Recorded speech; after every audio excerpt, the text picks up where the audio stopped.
വലിയ ചരിത്രമുള്ള ഒരു നാടാണ് നമ്മുടെ ഇന്ത്യ. അവിടെ പുരാതനമായ പല പേരുകളും തിരിച്ചു കൊണ്ടുവരാൻ BJP ശ്രമിക്കുമ്പോൾ അതിനെ ആദ്യം എതിർക്കുന്ന പാർട്ടിയുടെ പേര് കോൺഗ്രസ് ആണ്. പക്ഷെ അതുകൊണ്ട് കോൺഗ്രസ് പറയുന്നത് എന്തിനാണ് നിങ്ങൾ ഈ പേരുകൾ മാറ്റുന്നതെന്ന് പലതവണ ചോദിക്കുന്ന കോൺഗ്രസ് തന്നെയാണ് ഇപ്പോൾ കർണാടകത്തിൽ അധികാരത്തിലെത്തിയപ്പോൾ പേരുകൾ മാറ്റി അങ്ങ് ആഘോഷിക്കുകയാണ്. ഏറ്റവും അവസാനം മാറ്റിയിരിക്കുന്ന സ്ഥലത്തിൻ്റെ പേര് രാമനഗരയാണ്. രാമൻ്റെ പേര് കേൾക്കുമ്പോൾ തന്നെ കോൺഗ്രസ്സിന് ഹാലിളകുന്നത് അത്ഭുതപ്പെടേണ്ട കാര്യമില്ല. കാരണം അയോധ്യ പ്രാണപ്രതിഷ്ഠയ്ക്ക് പോലും ഈ കോൺഗ്രസിൻ്റെ ഒരു നേതാക്കളെ ആ പടിയിൽ കണ്ടിട്ടില്ലല്ലോ. അതുകൊണ്ട് തന്നെ ഇത് ആരെ പ്രീണിപ്പിക്കാനാണ് ഇത്തരം നീക്കങ്ങൾ? ഈ കോൺഗ്രസ് എന്ന് പറയുന്ന വാസ്തവത്തിൽ ഒരു ഹിന്ദു വിരുദ്ധ പ്രസ്ഥാനമായിട്ട് മാറിക്കഴിഞ്ഞിട്ടുണ്ട്. മഹാത്മാഗാന്ധിയുടെ കാലത്ത് അങ്ങനെ അല്ലായിരുന്നു. നെഹ്റുവിൻ്റെ കാലത്ത് ക്രമേണ അങ്ങനെ ആയിക്കൊണ്ട് നരസിംഹറാവുവിൻ്റെ കാലത്ത് ഒരു പിന്നടത്തം നടത്താൻ വേണ്ടിയിട്ട് ശ്രമിച്ചിട്ടുണ്ട്. പിന്നത്തെ എല്ലാ കാലത്തും അതങ്ങനെ തന്നെ ആയിരുന്നു. ചില അഭിനയങ്ങൾ മാത്രമാണ്. ഹിന്ദു ക്ഷേത്രങ്ങൾ, ഹിന്ദു വോട്ട് ബാങ്ക് ഉള്ളിടത്ത് വരുമ്പോൾ ഇവർ രാമൻ്റെ വേഷം അങ്ങ് ശ്രദ്ധിക്കുക, അല്ലാത്തപ്പോഴെല്ലാം രാവണൻ്റെ വേഷം. ആ വേഷമാറ്റം പകർന്നാട്ടം മാത്രമാണ്. കർണാടകയിൽ ഒരു രാവണനെയാണ് കണ്ടത്. കർണാടകയിൽ അതെ, ഒരു രാവണ നഗരം എന്ന് പറയാൻ വയ്യാത്തത് കൊണ്ട് ഇപ്പം ഇങ്ങനെ ആക്കി വെച്ചിരിക്കുന്നതെന്ന് മാത്രമേ ഉള്ളൂ. ഇവിടെ നമ്മൾ മനസ്സിലാക്കേണ്ട ഒരു കാര്യം, പിന്നടത്തമാണ് കർണാടക സർക്കാർ നടത്തിക്കൊണ്ടിരിക്കുന്നത്. വേഷവിധാനത്തിൻ്റെ കാര്യത്തിലായാലും യൂണിഫോമിൻ്റെ കാര്യത്തിലായാലും എല്ലാ കാര്യങ്ങളിലും തന്നെ അഴിമതിയില്ലാത്ത ഒരു ഭരണം നടന്നിരുന്നു. പക്ഷേ അതിന് പിന്നാലെ വൻപിച്ച അഴിമതി നടത്തുന്ന ഒരു ഭരണമായിട്ടൊരു പിന്നടത്തം ഒരു വശത്തൂടെ നടക്കുന്നുണ്ട്. ഒരു വിധത്തിൽ അഴിമതി രഹിതമായിട്ടുള്ളൊരു ഭരണം. അതിൽ ഒരു കാര്യം പറയാം, ഒരു ശരിയായിട്ടൊരു അഴിമതി നടന്നിട്ടുണ്ട്. അത് ഖനനത്തിൻ്റെ കാര്യത്തിലാണ്. അതിലെ പ്രതിയായിട്ടുള്ള ജനാർദ്ദൻ റെഡ്ഡിയെ കസ്റ്റഡിയിലെടുത്തിട്ടുണ്ട്, അറസ്റ്റ് ചെയ്തിട്ടുണ്ട്. വാർത്ത ഇവിടെ ചെറിയ വാർത്തയായിട്ടാണ് പത്രങ്ങളിൽ വന്നത്. എന്തുകൊണ്ട് നിങ്ങളുടെ BJPക്കാർക്കെതിരെ നടപടിയെടുക്കുന്നില്ല എന്നായിരുന്നു ചോദ്യങ്ങളെല്ലാം. CBIയും EDയും ഒക്കെ അറസ്റ്റ് ചെയ്ത് ജയിലിലിട്ടിരിക്കുകയാണ് BJPക്കാരനെ തന്നെ. BJPക്ക് MLA ആയിട്ടുള്ള BJPയുടെ MLA തന്നെ വിളിച്ച് അറസ്റ്റ് ചെയ്തു. അഴിമതി ആര് ചെയ്താലും ആ ഒരു പേടിയുണ്ടായിരുന്നു. ഇതിപ്പോൾ അതൊന്നുമില്ല. തീവട്ടിക്കൊള്ള നടത്തിക്കൊണ്ടിരിക്കുകയാണ് അവിടുത്തെ സിദ്ധാരാമയ്യ എന്ന് പറയുന്ന മുഖ്യമന്ത്രി. തീവട്ടിക്കൊള്ളയാണ് നടത്തിക്കൊണ്ടിരിക്കുന്നത്. അദ്ദേഹത്തിൻ്റെ ഭാര്യയ്ക്ക് വേണ്ടി എഴുതി ബാംഗ്ലൂർ നഗരത്തിൻ്റെ ഒരു ഭാഗം മുഴുവനും കൊടുത്തു. ഔറംഗസീബ് ഉണ്ടല്ലോ, ഹിന്ദുക്കളെ നശിപ്പിക്കാൻ നോക്കി ഇന്ത്യയിൽ. പക്ഷേ അഴിമതി നടത്തിയിട്ടില്ല അദ്ദേഹം. രാജാവിൻ്റെ ഖജനായിലേക്ക് പണം കൂട്ടുകയായിരുന്നു, സ്വന്തമായിട്ടൊന്നും സമ്പാദിച്ചു വയ്ക്കാൻ നോക്കിയില്ല. ഇത് അഴിമതിയും വർഗീയതയും കൂടെ ചേർന്ന ഒരു ഭരണമാണ് സിദ്ധാരാമയ്യ അവിടെ കാഴ്ചവെക്കുന്നത്. ഇതെന്തിനാണെന്നറിയാം.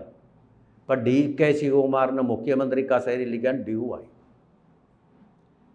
അപ്പോൾ അദ്ദേഹം ഇങ്ങനെ അതിൻ്റെ ഒരു കൊതിയും അധികാര കൊതിയുമായിട്ട് ഇങ്ങനെ കസേരയ്ക്ക് വേണ്ടി ഇങ്ങനെ രാപകല ഉറക്കവും കണ്ണിൽ എണ്ണ ഒഴിച്ച് കാത്തിരിക്കുകയാണ്, കൊതിവെള്ളവുമായിട്ട് മുഖ്യമന്ത്രി പദത്തിലിരിക്കാൻ വേണ്ടിയിട്ട്. സമുദായത്തെ കൊണ്ടും സമുദായത്തിലെ സന്യാസിമാരെ കൊണ്ടും ഒക്കെ നിരന്തരം പറയിക്കുന്നുണ്ട്. അമിത്ഷായുടെ കൂടെ പോയി ഇരിക്കുന്നുമുണ്ട് അദ്ദേഹം. കുംഭമേളയ്ക്ക് പോകുന്നുണ്ട്. അതുപോലെ തന്നെ അമിത്ഷായോടൊപ്പം നമ്മുടെ ശിവരാത്രി ദിവസം കോയമ്പത്തൂർ വന്നിട്ട് ആദിഗുരുവിൻ്റെ അടുത്ത് പോയിട്ട് വന്നിരുന്ന് രണ്ടുപേരുടെയും കുടുംബങ്ങൾ ഒരുമിച്ചായിരുന്നു.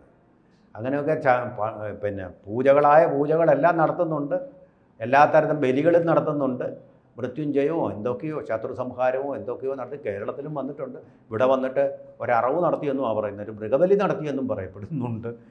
അദ്ദേഹത്തിന് വേണ്ടിയോ അദ്ദേഹം അവിടം വരെ എങ്ങനെയും ഈ സിദ്ധാരാമയ്യ ഒന്ന് പോയി കിട്ടാൻ വേണ്ടിയിട്ട് അവർ തമ്മിലാണ് ഈ സൗഹൃദം ഉണ്ടെന്നും പറഞ്ഞ് രാഹുൽ ഗാന്ധി നമ്മളെ അഭിനയിപ്പിച്ച് കാണിക്കുന്നത്.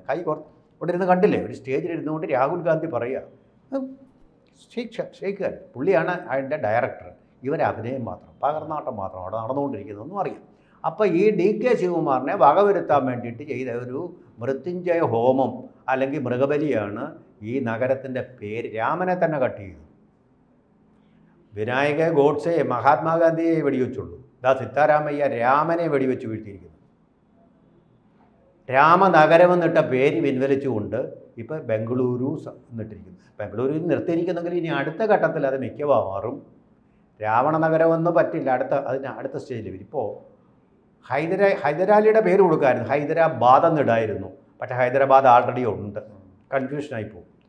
തെലങ്കാനയിൽ തലസ്ഥാനം ഹൈദരാബാദാണല്ലോ, അത് എടുക്കാൻ പറ്റില്ല. അപ്പോൾ പിന്നെ ഇനി അടുത്തതായിട്ട് ഇനി വരാൻ സാധ്യതയുള്ള പേരെന്ന് പറയുന്നത് ടിപ്പുവാണ്. അദ്ദേഹത്തിൻ്റെ മകൻ ടിപ്പു നഗരം എന്ന് വരാൻ സാധ്യത. ടിപ്പു ബാധത്തിൻ്റെ ആ പേരിൻ്റെ ഒരു ചേർച്ചയില്ലല്ലോ. അതുകൊണ്ട് മിക്കവാറും ടിപ്പു നഗരം എന്നാക്കിയിട്ട് കുട്ടപ്പനാക്കി വെക്കും ബാംഗ്ലൂരിൽ. ബാംഗ്ലൂരിൻ്റെ മുഴുവൻ പേരും കർണാടകയിലെ എല്ലാ സ്ഥലങ്ങളുടെ പേരും ഇങ്ങനെ പോകാൻ വരികയാണ്. കാരണം ഒരാവശ്യവുമില്ലാത്ത പെൺകുട്ടികൾ പരിഷ്കാരത്തിലേക്കും പുരോഗമനത്തിലേക്കും പോകുമ്പോൾ അവർക്ക് തലയിൽ തുണി ഇട്ടുകൊണ്ട് വേണം സ്കൂളിൽ പോകാനെന്ന് നിർബന്ധിച്ച ഒരു മുഖ്യമന്ത്രിയാണല്ലോ. പിന്നടത്തമാണ്, പശ്ചാത്ഗമനമാണ് നടത്തിക്കൊണ്ടിരിക്കുന്നത്. അദ്ദേഹത്തിന് അങ്ങനെയേ കഴിയത്തുള്ളൂ, പുറകോട്ട് നടത്തുക. ഇന്ത്യയെ മോദി പുരോഗമനത്തിൽ അധികാരമില്ലാത്ത സ്ഥലത്ത് പോയി രാഹുൽ ഗാന്ധി പ്രസംഗിക്കുന്ന കാണാം, ഈ സ്ത്രീകൾക്ക് അനുകൂലമായി, പിന്നോക്ക ജനങ്ങൾക്ക് അനുകൂലമായി. പക്ഷേ ഈ സ്വന്തമായി കട തുറക്കുന്ന, സ്നേഹത്തിന്റെ കട തുറക്കുന്ന സ്ഥലങ്ങളിലെല്ലാം ഇത്തരം ഈ പ്രതിസന്ധി ഉണ്ടാകുന്നല്ലോ. അതെ, അയാൾ ഏറ്റവും പരിഷ്കൃതമായ വേഷങ്ങളിലും ഒക്കെ ആയിട്ട് മസിലും പിടിച്ച് പെരിപ്പിച്ചുകൊണ്ട് അയാൾ നടക്കുന്നുണ്ട്. പക്ഷേ അയാൾ പോകുന്ന സ്ഥലങ്ങളിലെല്ലാം പെൺകുട്ടികളുടെ ആ പശ്ചാത്ഗമനത്തിന് വേണ്ടി പിന്നോട്ടുള്ള പിന്തിരിപ്പൻ രീതിയിലേക്കുള്ള യാത്രകൾക്ക് വേണ്ടിയിട്ടാണ് അയാൾ കാഹളം ഉയർത്തുന്നത്. തീർച്ചയായിട്ടും ഒരു മതത്തിന് അതിനുള്ള സ്വാതന്ത്ര്യമുണ്ട്. പക്ഷേ കുട്ടികളെ കൂടി ഈ മതത്തിൻ്റെ തടവറകളിലേക്കുള്ള മതദേഹങ്ങളായിട്ട് നമ്മൾ മാറ്റണോ? നമ്മൾ നിർബന്ധിച്ച് മാറ്റേണ്ടതുണ്ട്. കുട്ടികൾക്ക് അങ്ങനെ ആഗ്രഹമുണ്ടെങ്കിൽ അത് ഇട്ടുകൊണ്ട് പോട്ടെ. ഇതങ്ങനൊന്നും അല്ലല്ലോ. ഇത് ഇമ്പോസ് ചെയ്യുക, അടിച്ചേൽപ്പിക്കുക, ഗവൺമെൻറ്റും അവരുടെ കുടുംബങ്ങളും അടിച്ചേൽപ്പിക്കുക. കാരണം വോട്ട് ഭദ്രമായിട്ട് ഞങ്ങളുടെ കയ്യിൽ തന്നെ ഇരിക്കാൻ. കാരണം ആധുനിക വിദ്യാഭ്യാസവും ആധുനിക വേഷങ്ങളും സ്റ്റൈലും ഒക്കെ സൗദി അറേബ്യയിൽ പോലും വന്നുകൊണ്ടിരിക്കുക, തുർക്കിയയിൽ വന്നുകൊണ്ടിരിക്കുകയാണ്. അങ്ങനെയൊക്കെ വന്നു കഴിയുമ്പോൾ ആളുകളുടെ മതം മാറ്റവും മനം മാറ്റവും ഒക്കെ ഉണ്ടാകും എന്നുള്ള ഭീതി കൊണ്ട് പിടിച്ചു കെട്ടി വെച്ചിരിക്കുകയാണ് പോകാതിരിക്കാൻ വേണ്ടിയിട്ട്. അത് നമ്മൾ അടുത്ത തലമുറയോട് ചെയ്യുന്ന ഏറ്റവും വലിയ ദ്രോഹമാണ്. അവരവരുടെ വഴിക്ക് പോകാൻ വേണ്ടിയിട്ട് എന്ന് പറഞ്ഞാൽ മയക്കുമരുന്നിൻ്റെയും കഞ്ചാവിൻ്റെയും ലോകത്തേക്ക് പോകണമെന്നല്ല.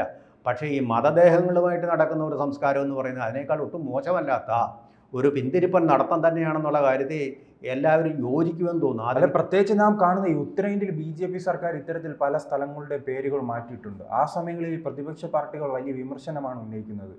അങ്ങനെയാണെങ്കിൽ ഈ കോൺഗ്രസിന് അധികാരത്തിൽ കിട്ടിയപ്പോൾ അവരെ മാറ്റുകയാണ്. കോൺഗ്രസിന് മാറ്റുകയാണ്, അധികാര പ്രമത്തതയാണിത്. അല്ല, ഈ നമ്മുടെ സംസ്കാരവുമായിട്ട് യോജിക്കുന്ന പേരുകളിലേക്ക് പോയിട്ടുള്ളൂ BJP. തുഗ്ലക്കാബാദ് എന്നുള്ള പേര് വേറെ ദൗലത്താബ് അങ്ങനെ വേറൊരു പേരാക്കി അവർ മാറ്റി. എന്തുമായിക്കോട്ടെ, ശിവജി നഗർന്നോ എന്തോ ആക്കി മാറ്റി. പലയിടത്തും അങ്ങനെ സംഭവിച്ചിട്ടുണ്ട്. അല്ല, നമ്മുടെ നാട്ടിൽ ഇപ്പോഴും പാകിസ്ഥാൻ മുക്കെന്നും പറഞ്ഞ് വെച്ചുകൊണ്ടിരിക്കുന്നില്ലേ? ബംഗ്ലാദേശ് കോളനി, മോസ്കോ ജംഗ്ഷൻ, ഇതെല്ലാം ഇല്ലേ ഇപ്പോഴും വെച്ചുകൊണ്ടിരിക്കുകയല്ലേ? അത് വെച്ചുകൊണ്ട് തന്നെ നമുക്കത് വലിയ പ്രശ്നമൊന്നുമുള്ള കാര്യമല്ല. അത് ജിന്ന നഗർന്നും പറഞ്ഞില്ലേ, അത് പ്രശ്നമാണ്. ഈ യുദ്ധം ഉണ്ടായ പശ്ചാത്തലത്തിൽ അതൊരു പ്രശ്നമാണ്, ഒരു വികാരമായതുകൊണ്ട്.